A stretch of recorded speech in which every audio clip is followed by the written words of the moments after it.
साथियों, प्रेम और प्रेम संबंध बहुत अच्छे हैं। अनुभव भी बहुत अच्छा होता है, एक डिवाइन अनुभव होता है। परंतु यदि ये प्रेम अनैतिक हो तो फिर आप क्या कहेंगे? जी हां, अनैतिक प्रेम अर्थात जब आप विवाह बंधन में बंध चुके हैं किसी एक के साथ में, 7 फेरे आपने ले लिए हैं और उसके बाद भी आपके ये जो प्रेम करने का सिलसिला है, आप चाहे उसको सच्चा प्रेम मानते हो, परंतु ये सामाजिक दृष्टि से और आपके जीवन साथी की दृष्टि से बिल्कुल भी ठीक नहीं होता। तो कैसे एक एक्स्ट्रा मैरिटल अफेयर से लेकर के तलाक तक की यात्रा एक पुरुष ने की, आज की जन्म पत्रिका में हम उसी का विश्लेषण करेंगे।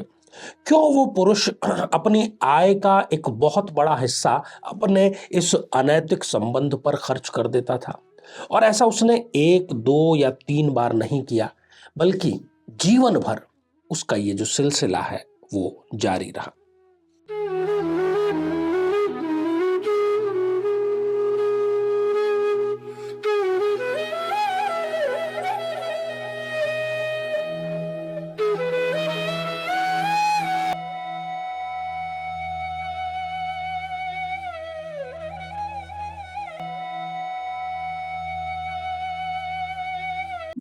तो मेरे बहुत ही प्रिय और बेहद सम्मानित साथियों, हृदय की असीम गहराइयों से अभिनंदन, बहुत बहुत हार्दिक स्वागत। साथियों, इस कुंडली पर जो कि प्रश्न मैंने आपके समक्ष रखे, क्यों ऐसा होता है, एस्ट्रोलॉजिकल ज्योतिषीय कारण हम जानेंगे। तो इससे हमें ये मैसेज जरूर मिलेगा कि जब हम कुंडली मिलान कर रहे हों खास तौर पर, तो उस समय हमें कैसी कुंडलियों को दरकिनार कर देना चाहिए। जैसे ही ऐसी कुंडली हमारी बहन या बेटी के लिए आती है, उस कुंडली को हमें देखते ही रिजेक्शन कर देना चाहिए।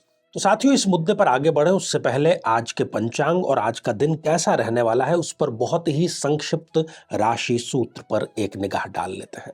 अंग्रेजी तारीख 12 जनवरी 2023 है, गुरुवार, माघ कृष्ण पंचमी है, नक्षत्र पूर्व फाल्गुनी रहेगा, योग सौभाग्य है और करण तैतिल और गर रहेंगे। यदि आज कोई बहुत महत्वपूर्ण, बहुत ही इंपॉर्टेंट कार्य आप करना चाहते हैं तो अभिजीत मुहूर्त में उसकी शुरुआत आप जरूर कर दें, और ये दोपहर के 12:08 से लेकर के दोपहर के 12:50 तक रहेगा। साथ ही राहु काल का आपको त्याग करना चाहिए, क्योंकि इससे असफल होने का योग निर्मित होता है। राहु काल जो है वो दोपहर के 1:47 से लेकर के दोपहर के 3:06 तक रहेगा। तो साथियों, शुरुआत करते हैं मेष राशि से। यदि आप सरकार में कार्य करते हैं तो सरकार में कोई नया दायित्व या नई जिम्मेदारी आपको मिल सकती है, जो कि आपके लिए एक खुशनुमा एहसास लेकर के आएगी। वृषभ राशि के जातकों को आज धर्म से संबंधित, अध्यात्म से संबंधित कोई एक ऐसा प्रश्न अंदर ही अंदर कौंधता रहेगा, एक पहेली जो है वो सताती रहेगी। मिथुन राशि के ऐसे जातक जो कि वाहन खरीदना चाहते हैं या वाहन बेचना चाहते हैं, इन दोनों ही लिहाज से आज का जो दिन है वो उनके लिए सर्वोत्तम रहने वाला है। कर्क राशि, आज आपको अपने धन वसूली में परेशानी आएगी। यदि आप व्यापार करते हैं और आपने माल की सप्लाई कर दी है और पेमेंट आपको नहीं मिला है, तो इसको लेकर के जो मानसिक तनाव है वो आज आपको घेर सकता है। सिंह राशि के जातक, चाहे वो सरकारी नौकरी में हो या प्राइवेट नौकरी में हो, अपने अधीनस्थों से, अपने सबॉर्डिनेट से उनका विवाद आज हो सकता है। कन्या राशि के जातकों को जो भी लक्ष्य आज प्राप्त करना है उसके लिए उन्हें टीम वर्क का सहारा लेना चाहिए। तुला राशि के जो भी जातक पार्टनरशिप में कार्य करते हैं, पार्टनर से आज किसी प्रकार का विवाद उनसे हो सकता है। वृश्चिक राशि के जातकों का अपने ससुराल से किसी प्रकार का विवाद हो सकता है। धनु राशि के जो जातक हैं, आज के लिए उनको सूत्र यह है कि अपने इमोशंस आप जाहिर करें तो ज्यादा बेहतर रहेगा। साथियों, मकर राशि के जो जातक हैं और आज उनका कोर्ट में किसी प्रकार का विवाद है, तो उसमें विजय श्री उनकी आज सुनिश्चित रूप से मिलेगी। कुंभ राशि के जातकों को आज अपने जीवन साथी के स्वास्थ्य से संबंधित जो चिंता है वो सता सकती है। और मीन राशि के जो जातक हैं उनको अपने ही कर्मचारियों के विरोध का सामना भी आज करना पड़ सकता है। तो साथियों, जो प्रश्न हमने शुरुआत में आपसे पूछे थे जो जिज्ञासाएं आपको आज शांत करने के लिए कही गई थी, उसके लिए सबसे पहले यहां पर हम आज एक मिथुन लग्न की जन्म पत्रिका पर दृष्टिपात करते हैं। साथियों, ये एक जातक की जन्म पत्रिका है, मिथुन लग्न की जन्म पत्रिका है। लग्न में ही शुक्रदेव विराजमान है जो कि योग कारक है। दूसरी स्थिति पंचम भाव में आप देखिए कि मंगल देव यहां पर विराजमान है और मंगल इस जन्म पत्रिका में एक प्रबल मारक ग्रह है। एक्स्ट्रा मैरिटल अफेयर से लेकर के तलाक तक का कैसे इस व्यक्ति ने जो पूरी यात्रा है वो की, उसकी शुरुआत हम जानते हैं मंगल से। साथियों, मारक जो ग्रह है वो जिस स्थान पर बैठता है उसकी हानि करने का कार्य करता है। मंगल देव यहां पर पंचम भाव में बैठ करके प्रेम संबंधों, बल्कि अनैतिक प्रेम संबंधों की तरफ इन्हें आकर्षित करने, बार बार आकर्षित करने, जब जब मंगल की दशा अंतरदशा आती थी ये व्यक्ति आकर्षित हो जाता था। ये शादीशुदा था, बाल बच्चेदार था, फिर भी ये इन हरकतों से बाज नहीं आता था। अपनी सप्तम दृष्टि मंगल ने जितनी लाभ भाव पर डाली, तो अपनी आय का एक बहुत बड़ा हिस्सा ये अनैतिक संबंधों पर खर्च करने का कार्य करता है। अपनी 8वीं दृष्टि 12th हाउस पर मंगल देव ने डाली, तो 12th हाउस से हम लोग डिसाइड करते हैं कि व्यक्ति की वृद्ध अवस्था कैसी गुजरेगी। और मंगल ने इस दृष्टि के कारण, चूंकि मंगल एक सेपरेटिव टेंडेंसी का ग्रह है, तो मंगल ने इन्हें एक एकाकी वृद्धावस्था देनी थी, इसलिए इन्होंने कुछ ऐसी हरकतें की कि इनकी वाइफ जो है वो इनसे डाइवोर्स लेकर के इनको छोड़ करके चली गई।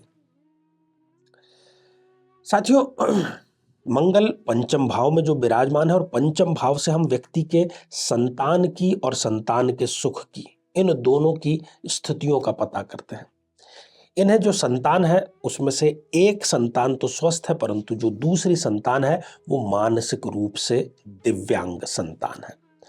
बार बार ये एक्स्ट्रा मैरिटल अफेयर की तरफ क्यों आकर्षित हुए? क्योंकि योग कारक ग्रह शुक्रदेव लग्न में जाकर के विराजमान है और बार बार जब भी शुक्र की दशा अंतरदशा आती थी वो भी इनको मंगल की दशा अंतरदशा की तरह एक्स्ट्रा मैरिटल अफेयर की तरफ आकर्षित करने का कार्य करती थी।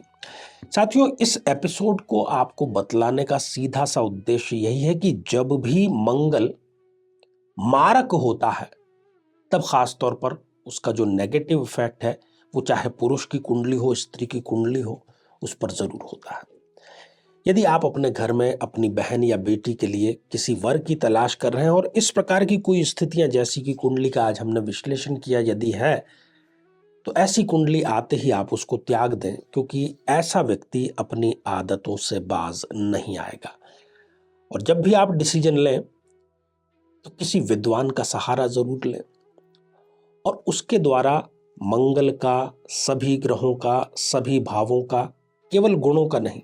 लोग ये गलती कर रहे हैं कि गुण मिलान को ही वो कुंडली मिलान मानते हैं और बाद में जाकर के उनको तलाक का सामना करना पड़ता है। तो इस प्रकार की स्थिति आपके सामने ना आए, इसलिए ये इससे जो ज्ञानवर्धक कार्यक्रम है हम आप लोगों के लिए लेकर के आते रहते हैं।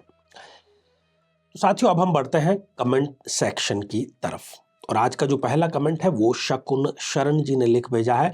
परम पूजनीय, परम आदरणीय, प्रातः स्मरणीय परमहंस स्वामी जी आचार्य डॉक्टर चंद्रकांत, सादर चरण स्पर्श व वंदन स्वीकार करें।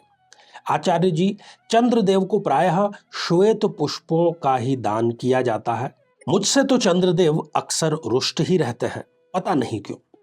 आप ही ठीक कर सकते हैं, आपकी विशेष कृपा होगी तभी ये संभव हो पाएगा। इतने अच्छे कमेंट के लिए आप हृदय से आशीर्वाद के तो पात्र हैं ही, और साथ ही यदि आपको चंद्रदेव को अपने फेवर में लेकर के आना है, उनका आशीर्वाद प्राप्त करना है, तो शिव आराधना आपको अधिक से अधिक करनी चाहिए। साथियों, अगला कमेंट जयती बसु जी का है और आपने लिखा है, सर आपसे कैसे कांटेक्ट करें? मेरी कुंडली में उच्च मंगली और ब्रह्म दोष है, मुझे कोई उपाय दीजिए प्लीज, मैं बहुत डिप्रेशन में हूँ, रिप्लाई जरूर करिए। देखिए, कांटेक्ट करने के लिए लगातार हमारे इस कार्यक्रम में भी आपको हमारे फ़ोन नंबर नज़र आते हैं, उस पर आप फ़ोन करके अपॉइंटमेंट ले सकते हैं। रही मंगल दोष की बात, तो यहाँ हम आई बटन में आपको एक प्लेलिस्ट प्रदान करेंगे जिसमें संपूर्ण मंगल दोष से संबंधित वृहद चर्चा की गई है। उसका लाभ आप जरूर लें। और इन दिनों भी हम मंगल पर बहुत गहरी और सारगर्भित चर्चा कर रहे हैं, तो उसका भी आप लाभ जरूर लीजिए। साथियों, अगला कमेंट नेहा चौधरी जी ने लिख भेजा है। मेरे प्रथम भाव में सूर्य, बुध, शनि और मंगल है और 7th हाउस में गुरु है। मेरी शादी में बहुत प्रॉब्लम आ रही है। 32 वर्ष की मैं हो चुकी हूँ। देखिए, मंगल दोष आपको यहाँ पर प्रभावी नहीं है क्योंकि मंगल आपके अस्त अवस्था में आ गए हैं। और जहां तक प्रश्न आपके अतिशीघ्र विवाह का है, तो आपको चाहिए कि आप सूर्य देव को अधिक से अधिक सूर्य आराधना अधिक से अधिक करें। तो साथियों, ये था हमारा आज का कार्यक्रम और इसी मंगल कामना के साथ में कि आप सभी स्वस्थ, समृद्ध और शांतिपूर्वक जीवन व्यतीत करें। नमस्कार।